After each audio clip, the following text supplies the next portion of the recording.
오늘 말씀은 부활의 소망에 관한 말씀입니다. 말씀에는 사두개인들이 등장하고 있습니다. 평소 같았으면 바리새파 사람들이 예수님을 따라다니면서 트집을 잡았을 텐데 오늘은 그들이 아니라 사두개 사람들입니다. 사두개인들은 부활을 믿지 않습니다. 뿐만 아니라 다른 유대인들의 구약 성경 전체를 믿는다면 사두개인들은 구약 성경 중에 5권만 하나님의 말씀으로 인정합니다. 바로 모세오경입니다. 창세기, 출애굽기, 레위기, 민수기, 신명기. 이 5권만 성경으로 받아들이는 사람들입니다. 이들은 대부분 이스라엘에서 부유한 상류층에 속하는 사람들이었습니다. 그런 사두개인들이 29절에 이렇게 질문을 합니다. 그런데 7 형제가 있었습니다. 마지가 아내를 얻어서 살다가 자식이 없이 죽었습니다. 라면서 긴 질문을 시작을 합니다. 뒤에 이어지는 말씀을 보면 7 형제 모두가 자식 없이 죽었는데 첫째 형의 아내를 자기 아내로 맞아들였다라는 이야기가 이어집니다. 이게 무슨 일입니까? 우리 문화에서는 도저히 용납되지 않는 일이겠지만 유대 문화에서는 이 일이 가능한 일입니다. 이런 일이 가능한 이유는 이스라엘의 독특한 가족 제도 때문에 그렇습니다. 이 규정은 신명기 25장 5절에서 나타나고 있는데 형제 중에 누가 자식을 남기지 못하고 죽으면 그 형제가 후사를 이어 주어야 한다 라는 그러한 제도입니다. 이것을 이제 역연혼 규정이다 라고 합니다. 그렇게 하는 목적은 하나님이 그 가문에다가 나누어 준 재산, 즉 땅이 있을 것 아닙니까? 이스라엘은 각 지파마다 그 지파에 해당되는 그 땅을 분깃을 나누어 주었습니다. 그것을 이제 유지를 해야 되는 것이죠. 그러려면 집안의 그 장손을 통해서 그것이 이렇게 유지가 되어지는데 아들이 있어야 된다는 것이죠. 그런데 그것을 유지할 수 있도록 하기 위해서 맏형이 죽으면 둘째가 그 맏형의 형수를 통해서 자식을 얻어서 그것을 이렇게 유지할 수 있도록 해주는 것이죠. 그러다 보니 마지막 아내가 동생들과 순서대로 결혼할 수 있게 이제 그렇게 7명이나 함께 그 형수와 혼인을 했다라는 이야기입니다. 사실 이런 말은 어찌 보면 거의 불가능한 일일 수가 있습니다. 하지만 사두개인들은 어려운 문제를 예수님께 던짐으로 그렇게 시험을 하고자 했던 것입니다. 예수님은 그런 저들의 질문에 율법서를 들어서 말씀을 하십니다. 예수님은 아브라함의 하나님, 이삭의 하나님, 야곱의 하나님이라고 말씀합니다. 예수님이 말씀하시는 아브라함과 이삭, 야곱은 이미 구약시대의 사람들로 죽어서 묻힌 사람들입니다. 하지만 성경은 그들이 여전히 하나님 앞에서 살아있는 이들이라고 표현하고 있습니다. 출애굽기에 보면 하나님께서 친히 모세에게 말씀하시기를 너희 조상의 하나님, 그들의 하나님이라고 소개하고 있습니다. 하나님이 좀 더 분명하게 표현하려면 과거형으로 그들의 하나님이셨던 하나님이라고 해야 바른 말일 것입니다. 하지만 현재도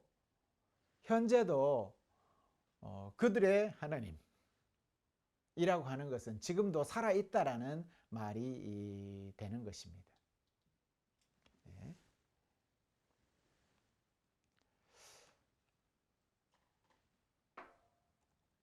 그러니 이 말은 산 사람을 대하여 하는 말이라는 것입니다. 하나님은 죽은 사람들의 하나님이 아니라 살아있는 사람들의 하나님이시다라는 말입니다. 이 말은 이 세상을 지배하는 생명과 죽음의 원리가 저 세상에서는 다르게 작용한다라는 뜻입니다. 앞서 아브라함, 이삭, 야곱은 모두 죽은 이들인데 실은 이들이 죽지 않고 여전히 하나님 앞에서 생명을 누리고 있다라는 것입니다. 그렇다면 대를 잇는 혼인제도 역시 하나님의 나라에서는 다르게 작동할 것입니다. 하나님 나라에서 영원한 생명을 누리는 이들은 부부간의 사랑이나 성적인 관계를 통해서 그렇게 유지되는 것이 아닙니다. 오직 하나님 안에서 사랑으로만 서로 존재하는 것이지요. 하나님 안에서 영원한 생명을 누리는 이들은 어떤 이들일까요? 그들은 하나님과 세상 가운데서 하나님을 택한 이들이고 세상 어려움이 그들을 함께 한다 해도 하나님을 향한 믿음이 변치 않는 이들이 그들인 것입니다. 이들이 세상 고난에서도 견딜 수 있는 것은 목숨을 하찮게 여겨서 그런 것이 아닙니다. 그들이 그리할 수 있는 것은 하나님께서 그들에게 영원한 생명으로 갚아주실 것을 믿기 때문에 그렇게 할 수 있었던 것입니다. 사도계파 사람들에 따르면 7 형제의 죽음은 헛되고 무의미한 것이었습니다. 왜냐하면 이들은 앞에서도 이제 말씀드렸지만 부활을 믿지 않는 사람들이었습니다. 그러니 영원한 생명을 위해서 고난당하고 목숨까지 버리는 일이야말로 사도계파 사람들에게 있어서는 세상에서 가장 어리석은 행동일 것입니다. 있지도 않는 다음 세상을 위해서 지금을 희생한다? 사두개인들에게는 도저히 받아들일 수 없는 일인 것이죠. 하지만 성경 말씀은 일관되게 지속적으로 영원한 생명을 이야기하고 있습니다. 그러면서 분명하게 말씀합니다. 모든 사람은 하나님과의 관계 속에서 살고 있다라고 누가복음 20장 38절에서 말합니다. 생명이신 하나님 앞에 우리 모두가 살아 숨쉬며 움직이고 있다라는 것입니다. 모든 이가 함께 그분의 따사로운 사랑 안에서 생명을 누리고 있습니다. 이처럼 하나님의 행복 속에서 살아가면서 짧은 시간 십자가의 고통도 경험하게 될 것입니다. 하지만 그 고난은 영원하지 않습니다. 그 뒤에 부활의 영원한 생명이 있음을 믿는 이들이 바로 신앙인인 것입니다. 그런데 문제는 고난이 닥치는 순간에는 하나님이 잘 보이지 않는다는 데 문제가 있습니다. 여러분 그렇지 않습니까? 세상 살아가면서 힘들고 어려운 일이 닥칠 때 하나님이 잘 보이시던가요? 여러분, 하나님이 느껴지십니까? 하나님은 우리의 감각으로는 느껴지지 않는 분입니다. 그러다 보니 하나님께서 살아있는 이들의 하나님이 아니라 죽은 이들의 하나님이라는 그러한 생각을 하게 되는 것 같습니다. 우리는 하나님은 하늘 높은 곳에서 내려다 보시는 분으로 생각하는 것 같습니다. 인간은 오감을 통해서 판단을 합니다. 그래서 하나님은 영이시기 때문에 우리의 오감으로 경험하는 것이 참 어렵습니다.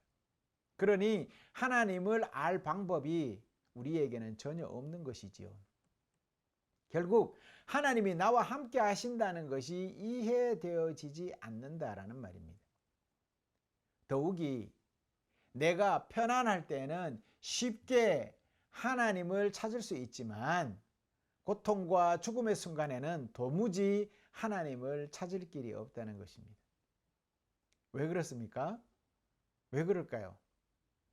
하나님이 느껴지지 않으니 계시지 않는 것처럼 느끼는 것입니다. 이럴 때 가장 많이 가지는 생각은 하나님이 나를 버리셨다라는 생각입니다. 성도 여러분, 그렇다고 실망할 필요가 없습니다. 예수님도 십자가 위에서 우리와 똑같은 경험을 하셨습니다. 예수님은 십자가 위에서 하나님 아버지가 함께 하시지 않으신다고 자신을 버리신다고 생각하셨습니다. 하지만 우리는 잘 알고 있습니다.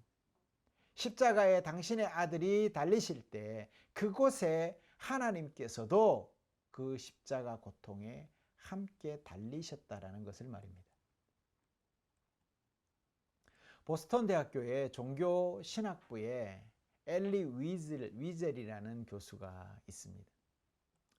이분은 1986년도에 인종차별 철폐 그리고 인권 신장을 위해서 노력한 공로로 노벨 평화상을 수상을 하신 분입니다. 이분이 책을 썼는데 이분의 책 가운데 세계적인 주목을 끌었던 대표작이 있습니다. 바로 그 대표작이 밤이라는 제목의 책입니다.